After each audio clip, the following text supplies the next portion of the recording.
Well, hello everybody. Welcome. I'm really excited today to have my friend Lauren Rose. Hi. Hi, bonjour. Thank you. Thank you for being here. And let me tell everybody about Lauren Rose. Lauren Rose was born in New Orleans, Louisiana, in the United States in 1960. Growing up in a family which loved literature, music, art, Creole cuisine, and organic gardening, she was encouraged from an early age to develop her creative imagination. Today, Lauren Rose continues to sing and learn music as she gets a bit of help from her musician friends. She is one author among many in the 2023 publication Turning Point, Volume 2, with Flower of Life Press. As an intuitive, she can creatively express herself as a poetess, a singer-songwriter, a gardener, but also as an oracle card and tarot card reader. She's currently working on original songs to be recorded as an EP in the spring of 2025 right now. And today we're going to have a wonderful conversation. Our topic is cultivating your own garden. Let's dive right in. And to mention, Lauren Rose right now lives in Paris. She will tell us a little bit about that. But let's get started with this conversation. What does it mean to cultivate one's own garden? Oh, what a wonderful question. Thank you so much for having me, Teresa. So, um, I'm very fortunate to be able to have a little garden in Paris, a small garden, and I cultivate a lot of roses, of course, my signature plant, but I have other plants that I like and flowering plants and a couple of little fruit trees and so on. And what does it mean to cultivate one's own garden? It could be a physical garden, could be a spiritual garden, but what is cultivating? When I thought about that question, what is cultivating? I think it's planting intentionally with love and care. And I found that the metaphor, because there was a time when I did not have a garden, when I first came to France a number of years ago, and I spent 10 years in an apartment in a very tall building. And I found it very difficult to connect with 3D reality, with our physical reality. And I needed to be more connected with the ground and the earth. Um, these these um, these qualities, these grounding qualities of the earth and plant life. So when we moved into Paris itself and got our current situation, I was so thankful to have a little garden, and it's overstuffed, it's overgrown, it's like a jungle almost. If you can have a jungle in this climate, because I have so many plants in the ground and in pots on the patio, and I just love going out there and breathing and feeling um, nature. Um, so, what does it mean? It means a great deal, and it helped me cultivate my own inner garden again. I took for granted this when I was younger because we lived in a house with a garden. My father was a wonderful organic gardener, and he also grew roses, though that's very hard to do in Louisiana. But he tried, and I felt like that was something I wanted to do when I got older and had my own place.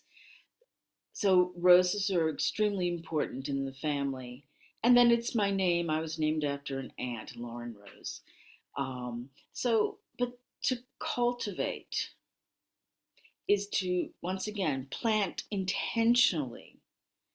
And I find that being connected to the earth in this way helps me balance energy, helps me understand how to cultivate my inner garden. I use that term, it works for me. It's my spiritual life. So I hope I answered your question. Of course, my dear, and I can really identify as well. And I feel that it's kind of like uh, since you were transplanted from Louisiana to France, Very good. right? Go Like a ahead. flower, like a plant. You needed to cultivate that within, your physicality, a physical garden, but also like reconnecting to your soul and your spirituality through the earth and the plants and your name, all the symbolism behind it, right? Hmm. Yeah, yeah. And I love that. And I love that how, of course, is you just mentioned is both the physical garden and it's the spiritual garden within our lives. And I resonate with that as well. Like, so when we're younger, we take some of these things for granted, and then we go through the life and then we come back to ourselves, our true essence, and start cultivating with intention, like you mentioned, the Hmm. garden of our hearts, of ourselves. That's beautiful. And I love it. On the next question here, the terms that you use, tending and cultivating, meaning in this context. And thank you for bringing that because, my line is tending earth, and we're here on the same line. That's why we're doing this interview. That's what we're sharing. That's why we are in contact. But yeah, tell us about the terms tending and cultivating, meaning in this context for you. Okay. Well, I think that first we have cultivating. That's the planting with intention, and there's a connection between intention and tending, doing something purposefully. And once we've picked what we want and planted the seeds or transplanted or transpotted the plants, um, then we tend, we nurture, we keep it going and help it be alive. And it, in turn, it's very symbiotic. It helps us be more alive as well. I was reading recently that not only do flowers have scent and bees are attracted to it, but when we go up to a plant and appreciate it, it changes its energy field and it magnifies. So our energy magnifies the plant's energy, and the plant's energy magnifies our energy. It's a reciprocal action. I couldn't agree more. That's beautiful. And that's why I use tending earth, not only placed with my name initials, TE, but I'm tending the earth because of how it feels for me, how I receive and tending the earth. The earth is tending to me, is that nurturing, is the mother earth that I have received so much throughout my life, that love, unconditional love and care that, is very different from humans for me. And that's why the whole tending is nurturing, and it's something we need throughout our whole lives. And no matter what age you are, and like you mentioned, it's the relationship, symbiotic relationship. It's like we are nature, we're connected, we can disconnect. I think, when you're disconnected, that's why, we tend to feel lost or a little bit of despair, and then just coming back for full circle to be connected with the earth and nature. And that's beautiful, Lauren Rose. Thank you for bringing that in. It brings a You smile to know, our when faces. you mentioned my book, well, it's not my book, it's a book I contributed to, Turning Point. Let's see, I get the light out of the way. Ah, can't do it. There, like that.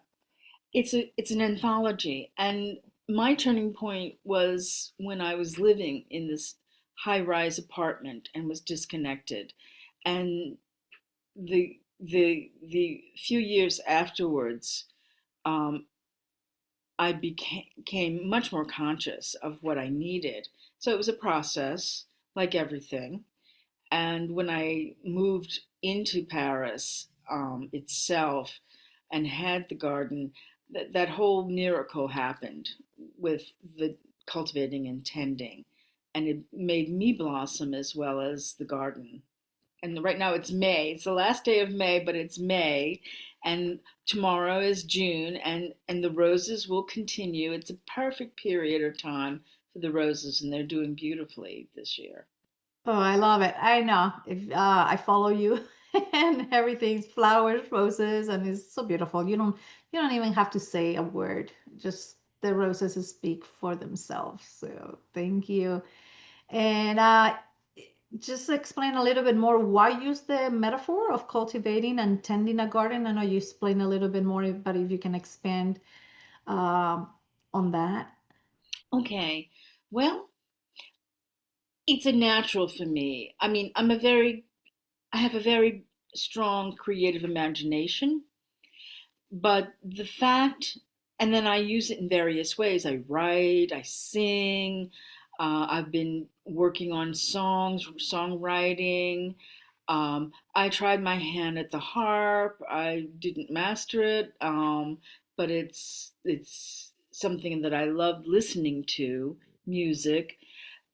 But it's always going back to the grounding aspect of Mother Earth, the actual physical grounding and putting your hands in the soil and its effect on you, and healing. Let's talk about healing. Not only do we tend the earth and we cultivate our little gardens, we go out in nature and we go into our little gardens or public gardens. Um, Whatever is there from nature heals us. Like you just said, it makes a big difference in our own energy field. I love it. Yes. And I can resonate. May I ask you, at what age did you move from Louisiana to Paris? Oh, I was Like, 26. I okay. came to France. I married a Frenchman and came to France. And though I had French in my background, I was not fluent in French, even though I had studied it in school, etc. So it was quite a challenge. It was quite a learning experience to learn a new language in my mid 20s. Yeah, I can relate to also, like I mentioned, the transplant aspect of moving I during like your that. formative years and when Yes. you're young. I was born here in the US, but at age 5, we moved to Spain. And I have a similar situation like you, but I was just 5 or 6, but I knew like we moved to a small village, but our house wasn't ready to live in yet. So we stayed with an aunt in the city in a high-rise building. Immediately, I turned yellow and I was depressed, looking out the window, like, what? What's going No. on? Oh, And then, of course, my mom took me to the doctor because I wasn't even eating. I was just like not myself. And thank God that was a good doctor because the doctor kind of looked at me. He's like, does anybody have a farm that you can go to? She needs to be out in the sun, in nature. I'm like, so they took me to my grandparents' home and I was happy. I was again feeling that freedom and that nature connection and just kind of, I think that's very important. It's a shock if you have not experienced that moving from one place to another or even countries and continents. You yes. it's a shock to the system, so our body does react to it, until you find the solace in nature, in Mother Nature. So that's Absolutely. Well, southern Louisiana is subtropical or even tropical these days, and I couldn't get enough sun and warmth when I moved here. And it was very difficult to be warm. Of course, I had to go out and buy some wool sweaters and various things and sit by the heaters in the rooms. But there was more to it. It was just acclimating and the change in energy. Absolutely. The change in location, the change. Yeah, I like that. I was transplanted. You're right.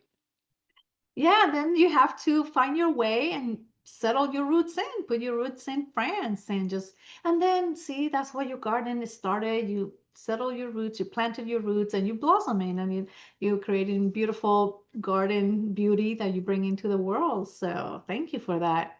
No, you're welcome. Yeah, and let's go shift now and focus on the rose because Oh, this is yes. let's see the roses. The rose is a great symbol on many levels. And why is the rose rising up at this period of history?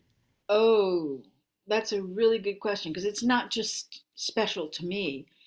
Um, okay, so I think that the divine feminine is becoming more conscious in people's minds. We as humanity are learning that we can't do without the feminine aspects, that we can't do without the feminine aspects within ourselves and exterior to us. So we need to balance the energy of masculine and feminine. And when people start to work on their spiritual lives, they realize that they contain all of that within themselves, each one of us. So it's not just about being a man or a woman or a non-gender, whatever. It's we have these two aspects in us, psychologically and perhaps physically as well, as it's expressed in different ways. But the rose is the symbol, exceptional par excellence, the symbol of the feminine. Even though the lotus is quite popular too, the blue lotus or the lotus flower. It's a very spiritual flower. The rose, I've read, I've done some research. I can't quote statistics or anything, but I know that the scent of the rose has a very high vibration. The frequency of the scent is extremely high, and it brings nothing but benefits. So I think that that's all connected with the rise of the awareness of the feminine and what's important in humanity, and the rise of the symbol of the rose in connection with that, and goddess. When we develop our spiritual lives, we realize we are made in the image of the god and goddess. So there's a masculine and a feminine divine aspect. So I think that's why it's all coming together, in this way. That was a very long answer. No, it's perfect. And I love it because, yeah, it's like coming back to center and in balance, the masculine and feminine. And I believe, like, when I say we were, in religion, they focus very male God, in the image of God. But I say, like, in the Mother Earth, we're made in the image of Earth. We are all the elements. We are everything. If you look, take it apart, it's like the earth, even though it's called earth, is like about 70% water. We are the same. So we're made in the image. And then, we come from the earth and go back to the earth. And there goes that cultivation theme again and the word. And the aspect of the rose too is like the symbolism of love, like the different colors of the rose is like different, Wow. like the red, of course, is love. I know the white Love is and like purity. passion. Yeah, the white I know is purity and friendship. And and also to me it's the mothering aspect, because look at how many goddesses or aspects to even within religion, like I can think Virgen of Guadalupe, everything was about the red roses. Okay. I don't know much about Guadalupe, but I would imagine so, right? Because Mother Mary has been represented by a white rose in a lot of Catholic circles, and that's where I was brought up in Catholic, religion. But going beyond that, you see it everywhere.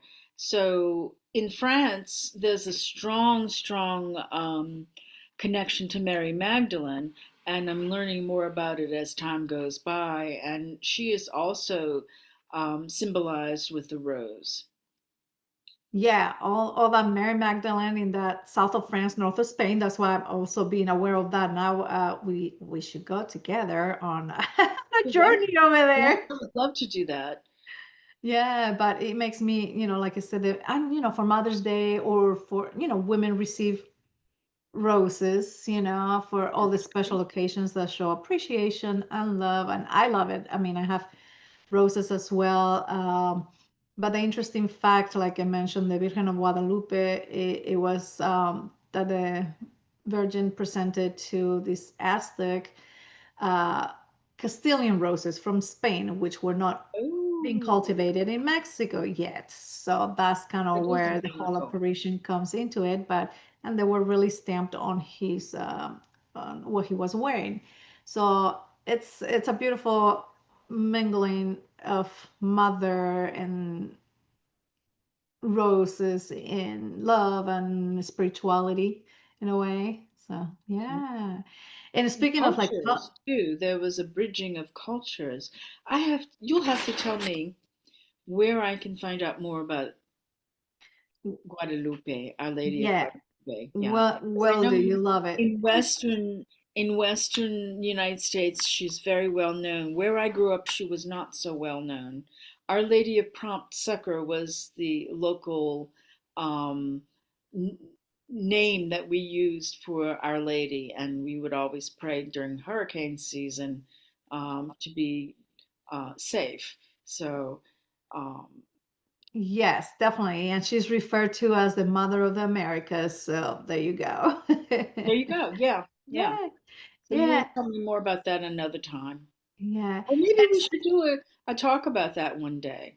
Yeah, dive into the divine feminine and I'm sure there's a lot of other goddesses and divine feminine symbols with the rose. Yeah. And speaking of colors and what they mean, it's like, what is the blue cosmic rose that you share with me? Okay, this has a story.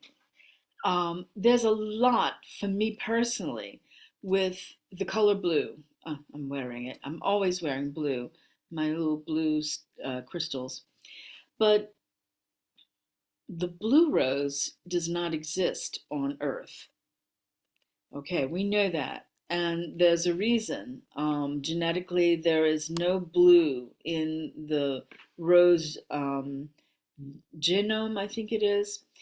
And people have tried hybridizing and splicing. We get mauve roses and purple roses, but the red is always present. And pinky mauve and everything, I have some of those, remind me of my grandmother. But what I was told by a good friend who's quite spiritually advanced, I would say, Annie Williams, she's a musician and a singer. She told me one time that the blue rose exists in the ethers, that it is a spiritual reality, and hopefully one day we'll get to see that in when we hopefully ascend to higher levels of spiritual understanding and spiritual life. So I talked to her about it because I made that the title of my website, bluecosmicrose.com. And I'm going to quote what Annie wrote back. The blue rose is the mystic rose of the masters, attainable only through spiritual development and an authentic heart. Ancient people associated the spiritual realms with the blue color of the sky. Hence, the blue rose is the spiritual beauty manifest. And that's Annie Williams. Isn't that beautiful? I So love I thanked that. Annie and I said, wow, what inspiration. But the reason why I picked the name Blue Cosmic Rose, well, this, my 5 year old story. When I was five, I was in school for the first time in kindergarten, and I had suddenly become aware of the fact that blue was my favorite color. I love all colors. I studied art history, I studied painting, drawing. I love color. But blue to me, since I was five, was a very important color. And in the class in kindergarten, the teacher gave us a little page to color. And there was a rose, and I thought, oh, but my name is Lauren Rose. So I said, I'm going to color it blue. Well, that, a child is innocent, doesn't think about whether it's the reality that they know. It's all in the imaginative realm. So I colored the rose blue, and later I showed it to someone in my family who said, but there are no such things. And I thought, well, that's a shame because that would be so beautiful. So I remembered that. That really brought that memory back to me in my work, Cultivating the Roses. And I was reading up on why there were no blue roses on Earth. And when I mentioned this to Ani, she said, well, I have that song In the Garden of Blue Roses. And I thought, okay, who's the lady to ask? Ani is. So she explained it to me. So then I had also studied with someone about the spiritual messages behind the different colors of the roses. And um, this also brought to my attention the blue cosmic rose once again. This was in later years. And I thought, oh, yes, when I was 5, I colored my rose blue. And so I brought that together and I thought, oh, yeah, that would be a great name for a website because it means so many different things. There are a lot of levels of meaning in it. So there you go. Beautiful. I love that. Yes. So see, you're bringing both. You're connecting, you're grounding with the earth, and you bringing the cosmic down with these Yes. blue rose. So, and you're the bridge. You're the bridge in between that. We're all bridges in some Yeah. way, right? Yeah. Yeah. And I love it how by we share our stories that somebody else can, it clicked on somebody else like, oh, I am doing that too with a different aspect maybe of their life, right? And like, but it's always like to just notice and see we are of the earth, so we need that grounding, the connection to Mother Earth, but Father Sky and the cosmos too. We're here we go again, There the you both go. masculine and feminine, and we are Yes. that bridge. We are those, same thing. If you think of a tree, you got your roots planted on the ground, and where the trunk, and where are you going? Towards the sky, towards the sun. Having there's so many ways to think about nature connection. And thank you for this conversation because Yes, people yes. may Oh, I say, was thrilled when you asked me because I love the name of your Tending the Earth. I love that name of your work. yeah, thank you. And I've come across a lot of people, a lot of women that share like, but kind of like, oh, I live in a city like you in Paris. I live in, but see how you're cultivating in any little space Oh that you can yeah. Oh do. yeah. I mean, when I lived on in an apartment, I had a balcony. Okay, so I had some plants on the balcony. It was okay, but it was something, right? You can do this. You can have indoor plants, you can have little plants out on the balcony, you can cultivate vegetation, and it helps for so many reasons. It's just we can't say enough, can we? Right, exactly. And another part of it too is like even if you don't have the space, just there's green spaces everywhere. So just make the effort to go out there and also get to know your new space. Like we were transplanted, so okay, now I live here. What are the trees that are in my forest? What plants grow here? What birds are here too, right? Oh, Because yeah. Yeah, yeah. All of that's been a big learning experience. And I'm getting more and more birds. I feed them, of course. I have a feeder out in the bush, in the garden, but I'm getting more and more birds now. And I'm learning the ones in Europe that are very different than the ones in America, North and South America. So there are no hummingbirds here. I know, I know, it's like it's funny because every like if you don't know me, Right. like hummingbird is my spirit animal, and that's part of my awakening here. And hummingbirds come to me everywhere, even if I'm in the mountains. I have gone to Costa Rica, Peru, and seen them. And then when I learned that they only live in America, so I was like, that's why America is home to me, to my soul. Even though I have my experience in Europe, but the hummingbird is that's what stirred up my soul to reconnect to my true essence. And that's that, like I said, like once you start like unraveling and all these, they come to you. You don't even have to like look for things and meaning and symbol. It just comes, right? So tell us about the hummingbird. Why is it such an important spirit animal to you? Oh, sorry, I bumped the table. It was on my spiritual awakening journey. Now, how it is. You're kind of like think you're going crazy and cannot talk to many people about it, but you start seeing things, or like something calls you and it pulls you. Like, so I did. Somebody had mentioned that there was this shaman lady doing a soul portrait. And I was like, oh, I need that. Like something tells me. And she was coming to a area locally to where I lived, what, within an hour away. And I was like, okay, yeah, I can manage that. And And I took my son with me and everything. And I don't have it with me because it's hanging in my room, but I have shown it. It's my soul portrait, and it's like purple, my face, and I have Oh, the heart is a okay. rose, a red rose, and there's a Okay. hummingbird coming through, and she's like, that's your spirit animal. You have a lot of love to give, especially to everything, but mostly nature, the animals and nature. And that's when hummingbird came into my life, and then everywhere. And then everybody who knows me always gifting me hummingbird things, and they know it. And in my backyard here, I love it. I have a lavender and a honeysuckle tree, and they're always there. And it seems that to me. And not only that, also in the cosmovision of the Aztecs or the Inca on the Andes, hummingbird is a big, big presence and spirit animal for them. So I'm like, yes, I'm definitely. not surprised. It's a magical bird.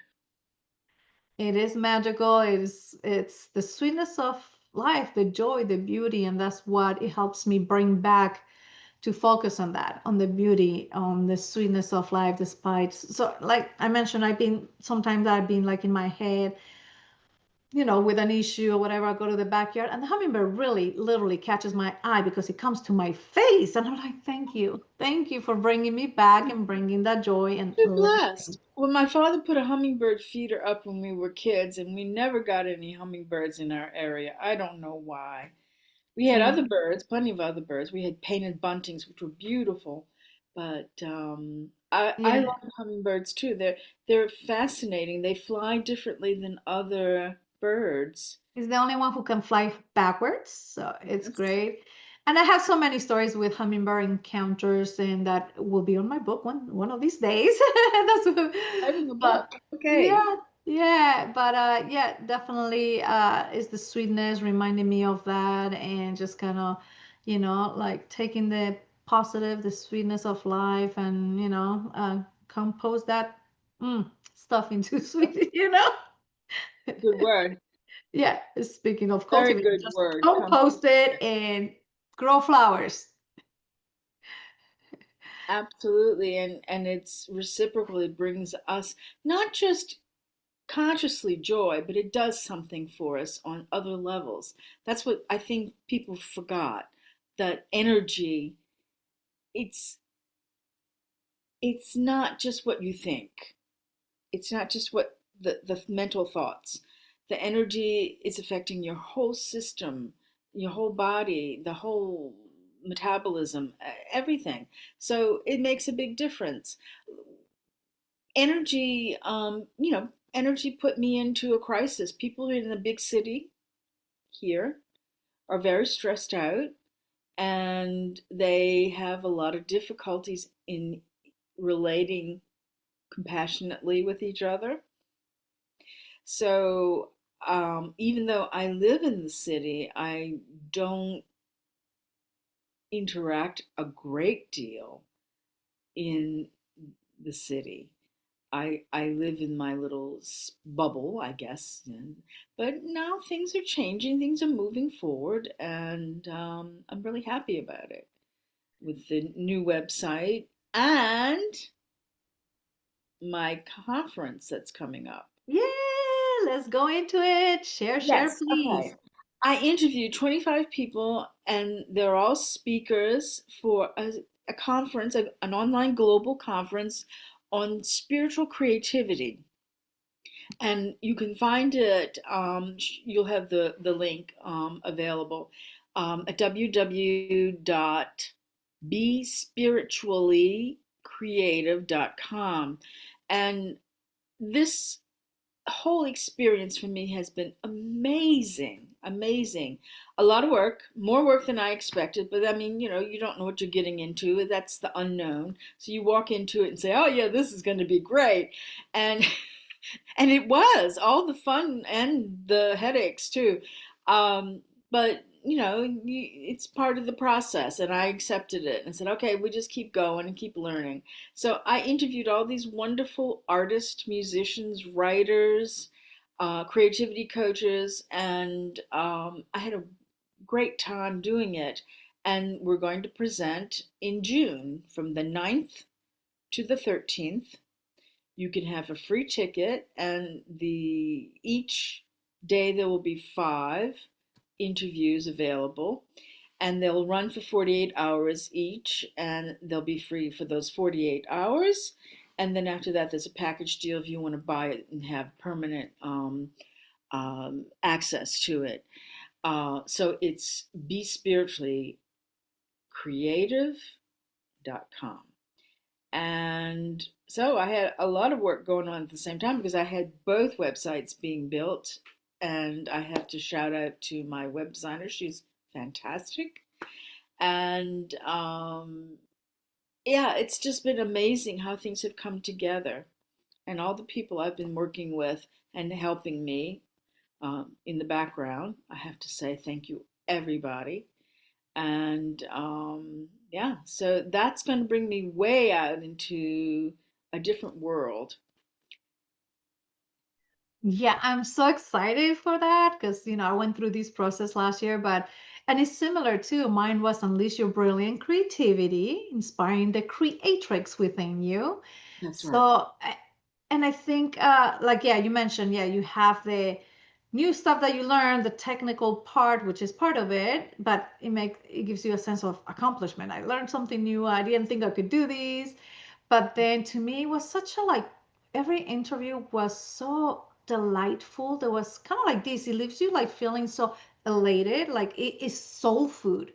It was like Yes. felt like it was a quantum leap, like you were doing quantum leaps on your spiritual growth by having these amazing interviews with these uh, people that because it's a spiritual base and mentioning, and also your tribe grows, because sometimes, like you mentioned, you live in a Whole bubble. family. Me too. So, but we connect online and we feed our soul's needs of that deep connection or somebody we don't have to translate ourselves into, you know? That's a good way of putting it. Yeah, I like that. Yeah, we don't have to translate it. They accept us as we are and they understand where we're coming from. Yes, Um, there's no superficial questions or small chit chat. It's just, and I saw that somewhere. I think it was on Instagram about like finding a partner. Like I want to find somebody I don't have to translate my soul to. So you are like coming from your true essence, and this is how I um, feel this summit is interviewing people and by listening. So I'm excited. I know Annie's book. I'm really yeah. excited to listen to the interviews and and in some of them you may get those Ani's in little. the interview, so that would be really, interesting for you to hear her interview. Yeah. Yeah, yeah, I can't wait. And actually, because I did read her book that has everything to do also about France and Spain and the dragons and part of where I grew up and all these and the music that she creates is just angelical and beautiful. But we're gonna have to come back to this. But I think I mentioned to you one of my things, how they mention your voice has a resonance, has a vibration, Oh, and like you mentioned, every plant and everything as well. My question was kind of let me know what you think about this. When you're bilingual, I know I sound differently when I speak English and when I speak Spanish. oh, oh yes. Oh yes. It's not the same. Um, I don't know why. I mean, when you speak another language, your mouth doesn't work the same way. The vowels are different. Sometimes the consonants are different. They call that an armature or something. The way you frame your mouth. And for French, the vowels are not anything like in English. I learned to sing in French as well as in English, and it's a very different experience. But also when you speak, and you come across in a different way. When I speak French, I'm very shy because I'm very self-conscious, right? It's not my native language, and people say, "Oh, I can hear a little accent in there. Are you British?" I was like, "No," but I've been here so long, and I hear accents so often that I pick them up very easily. So one day I might sound like I'm Irish, one day I might sound like I'm British. So it's just an interplay, So, but when I speak French, I really try to speak it clearly, and a different aspect of my personality comes out. So this is what you're talking about, right? When you speak Spanish, and I don't think I've ever heard you really speak Spanish conversations. I'd like to see how you act, and it would be interesting to see the difference. Yes, definitely. It to me, because the Spanish I learned it was in Spain, so it's very different than the Spanish in Americas from Mexico of any country of Latin America. Really different. Everybody can pick up that. And when I'm in Mexico, I find myself speaking Spanish a little bit softer, kind of more tending towards, because I'm half Mexican, so Ah, more yes. towards how they are, but not because. And then when I'm in Spain, I'm like, I was 15 again. I mean, some words that I haven't used in years will just come out like nothing Yeah. when I'm around my family and my friends in Spain. Well, So it's a different context, right? yeah, yeah. Or even family members from here who are on the Spanish side is just, I think that like the soul remembers, the body remembers where you at and where Yes, you have to do, there's a but body also memory. Yes. being mindful and aware, I started noticing I'm like, gosh, I sound like two different people when I speak Spanish or when I speak English. Even actually, my boyfriend kind of pointed it out. Like, he's like, when you speak in Spanish here in the US with Mexicans, I can understand a little bit more because he's exposed to that kind of Spanish as well, when you go to the Mexican market or whatnot. And in Spain, he's like, I did not understand a word you said. Oh, okay, okay. Yeah, so Well, it's also the rhythm. Like I said, it's yeah. the rhythm, how fast you speak, and like I said, things just come up and words. There's a lot of words that, even though Spanish, that only used in Spain and in the specific region that I grew up in Hmm. and Latin America. Wow. So it's very interesting to No, see but that. it's because you have both heritages, so it's you can go back and forth, and it's part of you. So I'm thinking I don't have Cajun in me. I have Creole French in my background, which was purely the European French. Um, and a drop of Spanish, I think, because the French came from the south of France and they settled in the Caribbean first, in my family, and then they moved to New Orleans in the very early 1800s. So what I experienced, the French I learned locally growing up, is it's French, but it's a dialect, right? I don't speak Creole dialect, but I mean just the terms and usages and little words that we have that we use. My grandmother used to use because she was more fluent in French when she was a child. And what's popular? It's not European French. And in Canada, it's the same. In French speaking Canada, they have some words that are different. And they corrected me one time when I went up there and asked for something in a bakery. And they said, no, no, no, it's not a pain au chocolat. It's a chocolatine. And I said, what? It's just, pastry. But for them, it was important. So I honored that. That's in their context. So I could see where you have to translate and go back and forth between the two worlds, right? Yeah, and it's a wonderful world, kind of like being a transplant. You're here and then you're there, and you're actually opens you up to so much more to awareness, and you're able to pick up that on others, right? Because you are Yes. out of just a box and you're just like exposed to these, and but the sound of your voice and how Annie Williams talks about sound is just something Oh, that, yes, yes, yes. The voice is the ultimate instrument. It really, really is. And it doesn't matter. It doesn't matter. What I want to say is it doesn't matter how you think your voice should be. What's important is that you use it. And of course, it improves with time and usage and the muscles and the vocal folds or chords. But what's interesting is that the vibration is within you, in your body, and this makes a big difference. That's why even humming Jonathan Goldman, he does sound healing. He wrote a book about the humming effect.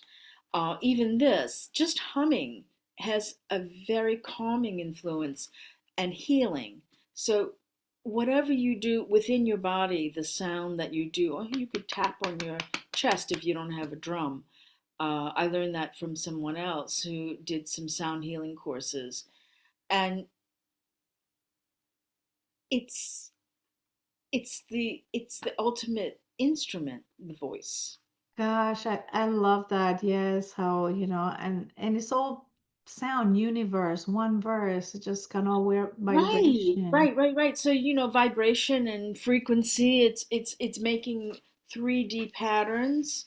We see that with cymatics. I studied this with various teachers, and now you have a machine that takes the sound frequencies and forms the patterns in.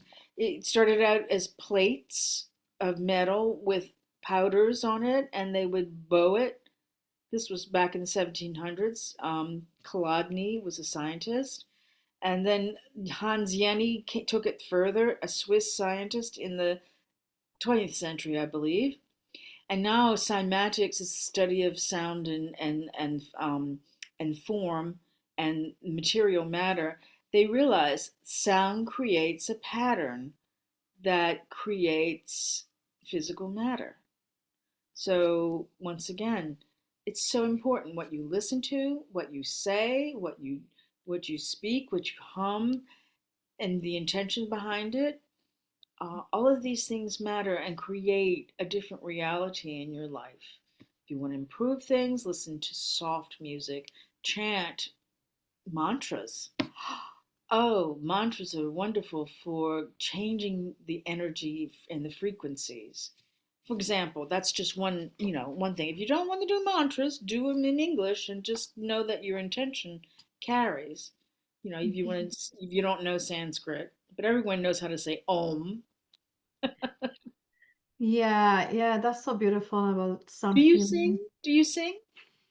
No, just allowed in my house when nobody's Well, listening. that's good. That's good. And when you go out and on a trail, do you sing on a But trail? you know what? No, that you're saying that when I'm walking, especially if I'm by myself, which is all the time, I'm humming. I'm like, Good. like walking, and it's a rhythmic thing, that we're used to, and like you said, that vibration too. I'm feeling the good energy from the forest, the trees, the plants, like you mentioned too, feeling that, and it just comes naturally. I don't even realize That's it till good. after. And you shouldn't stop it. And you're giving back to the forest, to the trees. You can go Exactly. We're hug the tending, trees. we're tending to each other. So That's right. That's right. yeah. It's reciprocal. Comes Yeah. back and forth. Well, So thank you so much for this such soul enriching conversation. oh, We can it's go for hours, I know. oh, I know. We'll have to get another time and talk again when you have the time. I appreciate it so much. I really appreciate it. Thank you so much. Namaste. Yeah. And voila. Yeah.